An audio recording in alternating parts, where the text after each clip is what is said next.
Hey, what's up guys? Your boy Frank Aldrich Biden presenting the timeline of matter and atoms from the world of physical science. So, let's go!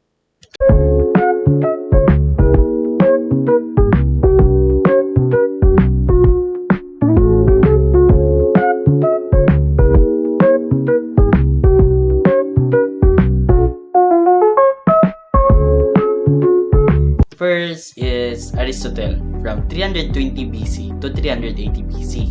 Aristotle proposed that all matter was continuous and can be further divided infinitely into smaller pieces. So let's be explained further. Aristotle believed that matter is homogeneous and could be subdivided without end, meaning there is no smallest unit of matter. This idea contrasts with later atomic theory, which posits that matter is made out of indivisible particles called atoms. Next is Democritus from 400 BC. Democritus proposed that all matter is made out of very small particles called atoms, which cannot be divided into smaller units. So, Democritus theorized that atoms are the fundamental indivisible building blocks of matter, each differing in size, shape, and arrangement. He argued that changes in matter occur through the rearrangement of these atoms, not through continuous division of material. So, let's move on the Empedocles propose. So, Empedocles asserted that all things are composed of four primal elements. These four primal elements are earth, air, fire, and water. So, let me explain further. Empedocles believed that all matter is composed of the four eternal elements, earth, air, fire, and water, whose combinations are governed by the forces of love and strife. So, next is Joseph Proust. So, who is Joseph Proust? Joseph Proust proposed the law of definite proportions. So, Joseph Proust, he proposed the law of definite proportions, which states that a chemical compound always contains the same elements in the same mass ratio, regardless of the compound's source or amount. So, let's move on into John Dalton, 1808. John Dalton formulated the atomic theory and proposed the law of multiple proportions.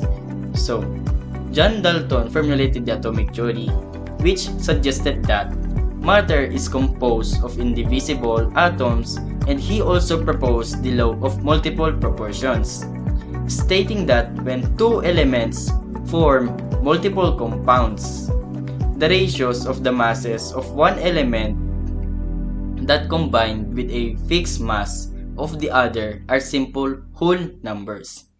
So, next is Dmitri Mendeleev. Dmitri Mendeleev, 1808. He arranged the known elements in the periodic table based on their atomic masses.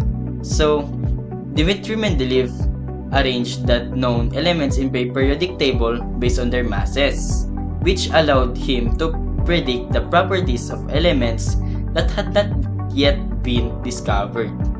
So, let's move on into the world of John A.R. Newlands, 1865. So, who is John A.R. Newlands in 1865? John A.R. Newlands, he is an English chemist, already attempted to establish an arrangement based on increasing atomic masses and observe regularities every 8 element, hence called the law of octaves. So, John A.R. Newlands arranged elements by increasing atomic masses and noticed that every 8 element exhibits similar chemical properties, which he referred to as the referred to as the law of octaves. 2 musical notes. So, let's move on into the Lothar Meyer and Dmitri Mendeleev. So, These two chemists, Julius Lothar Meyer, German, and Dmitry Mendeleev, who is a Russian, separately proposed the arrangement of elements based on increasing atomic masses. So, Julius Lothar Meyer and Dmitry Mendeleev independently developed a periodic table based on the atomic masses, leading to the recognition of periodicity in element properties and the structure of the modern periodic table. Next is Antoine Becquerel and Marie Curie in 1890. So, who is these two? Antoine Becquerel and Marie Curie observed that radioactive causes some atoms to break down spontaneously. So, Antoine Becquerel and Marie Curie discovered that radioactivity, a phenomenon where unable atoms release radiation, causes certain elements to spontaneously decompose and emits particles or energy. Next is Wilhelm Roentgen in 1865. Wilhelm Roentgen discovered X-ray. So let me explain further. Wilhelm Roentgen discovered X-rays in 1895, a type of electromagnetic radiation, when he observed glowing fluorescent materials after cathode rays pass through them, leading to advancements in medical imaging. So let's move on into Joseph John Thomson. So, who is Joseph John Thomson? Joseph John Thomson discovered electrons. Let me explain how Joseph John Thomson discovered electrons. He discovered electrons through experiments with cathode rays, showing that atoms contain smaller, negatively charged particles. That's the way he discovered electrons. Next is Joseph John Thomson. He also discovered the Plum budding model of the atom in 1904. Negative electrons disperse in a positive structure. Let me explain further. So, Joseph John Thomson, he suggested the Plum budding model of the atom, proposing that an atom consists of a positively charged budding with negatively charged electrons embedded like plums within it. So next is Robert Millikan.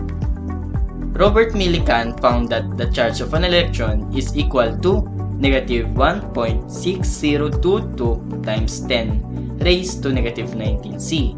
So, Robert Millikan, through his oil drop experiment, determined the charge of an electron to be negative 1.60022 times 10 raised to negative 19C, a fundamental constant that allowed for the calculation of the electron's mass. So, next is Niels Bohr. Who is Niels Bohr? Niels Bohr in 1913 proposed an atomic model that shows electrons move in concentric orbits around the nucleus. So, Niels Bohr, where the electrons orbit the nucleus in fixed, quantized paths, explaining the stability of atoms and their emission spectra. Let's move on into the world of Henry Gwyn Jeffreys Moseley in 1913. Henry Gwyn Jeffreys Moseley used X-ray spectra to study atomic structure. So let me explain further. Henry Gwyn Jeffreys Moseley used X-ray spectra to determine that each element has a unique atomic number, which redefined the periodic table and corrected discrepancies based on atomic mass. Let's move on to Gilbert Newton Lewis in 1916. So, Gilbert Newton Lewis, an American chemist, proposed a model for the role of electrons, particularly valence electrons. These include the creation of electron dot diagrams, or called Lewis structures. So, for further, Gilbert Newton Lewis proposed a model of chemical bonding based on the role of electrons, particularly valence electrons, and introduced electron dot diagrams, now known as a Lewis structure, to represent molecular bonding. Let's move on to Ernest Rutherford. So, who is Ernest Rutherford?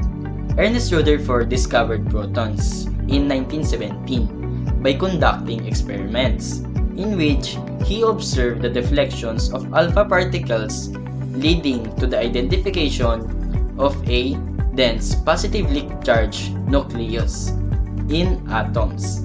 So, let's move on into Louis de Broglie and Schrödinger in 1924. Louis de Broglie and Schrödinger, a French graduate student, they proposed the wave mechanical model. Let me explain further.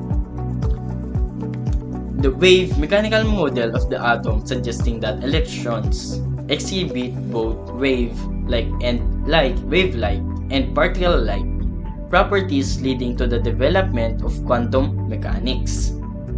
Next is James Chadwick in 1932. James Chadwick discovered neutrons. Let me explain how he discovered neutrons. James Chadwick discovered neutrons in 1932, a neutral subatomic particle that together with protons forms the nucleus of an atom. Next is Johann Rudolf Glauber in 1604 and 1670. Johann Rudolf Glauber discovered sodium sulfate, also known as Glauber's salt. Let me explain further. Johann Rudolf Glauber discovered sodium sulfate or Glauber's salt, a key compound with uses in industry, particularly in the manufacture of glass and soap. So, let's move on into Blaise Pascal, 1623 to 1662. Blaise Pascal made an important contributions to the probability theory and the understanding of the equilibrium of fluids. Let's me explain further of what Blaise Pascal did. Blaise Pascal made a fundamental contribution to probability theory, and his work on fluid mechanics, particularly Pascal's principles, demonstrated that pressure applied to a confined fluid is transmitted equally in all directions. And now, Robert Boyle. Robert Boyle discovered Boyle's law, which described the relationship between pressure and volume of a gas in 1627 to 1691. So, Robert Boyle discovered Boyle's law in the 17th century, demonstrating that the volume of a gas is inversely proportional to its pressure when temperature is held constant. And now, lastly, Antonio de Ulloa, 1716 to 1795. Antonio de Ulloa is credited with the first scientific description of platinum. So, who is Antonio de Ulloa? Antonio de Ulloa credited with the first scientific description of platinum in the 18th century, recognizing it is a new and unique metal with special properties. And that's all for this presentation.